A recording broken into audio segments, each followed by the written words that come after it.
نادي بتروجيت قدم مباراه كبيره النهارده امام فريق نادي الزمالك وقدر يستثمر الشوط الثاني ويحرز هدف التعادل. كابتن طه بيقول لك مبروك على التعادل، انت تتقدر الشوط الثاني. الله يبارك فيك. عموما احنا عندنا يعني مباراه كبيره مع منافس قوي للدوري الممتاز.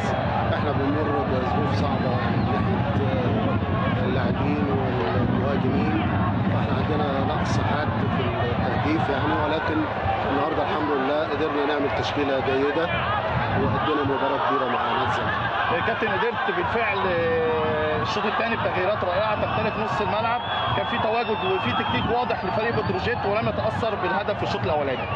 هو طبعا يعني حتى احنا بالنسبه للهدف يعني هو الاخطاء بتولد الاهداف، فاحنا عندنا خطا في نص الملعب في الطرف اليمين ادى لانه يجي تسجل هدف.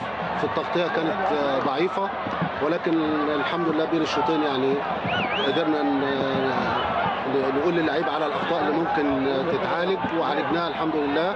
ولكن طبعا برضه خروج احمد شعبان برضه اثر معانا في الجزء الاخير من المباراه، والحمد لله على النتيجه وعلى الاداء اللي ادوه الفريقين بمنتهى الامانه. كابتن طه انا عارف ان مش هي ديت مكانه فريق بتروجيت، وانا عارف ان انت كمدير فني قدير عارف نقاط الضعف والقوه في فريق بتروجيت، وانا اعرف جيدا ان انت محتاج لاعبين في يناير وتسعى لتدعيم الفريق في يناير، لان الدوري صعب واللعب كل 3 مباريات ظروف صعبه، ونادي بتروجيت يستحق مكانه افضل من كده.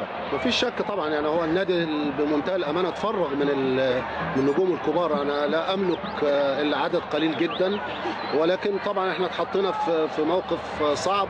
اكتشفنا ان في اصابات خطيره جدا موجوده في الفريق مع بدايه الموسم، يعني ما كناش عارفينها، ما كانش فيه تقارير موجوده لا فنيه ولا طبيه. وتعاملنا مع ان اولا إيريك بوكوي خارج يعني الناحيه البدنيه ولسه راجع من اصابه 20 شهر. كوفي بوكوي هربان مش موجود. محمد فيليكس عامل عمليه بقاله 6 شهور. ابراهيم عبد الجواد عامل عمليه بقاله 3 شهور.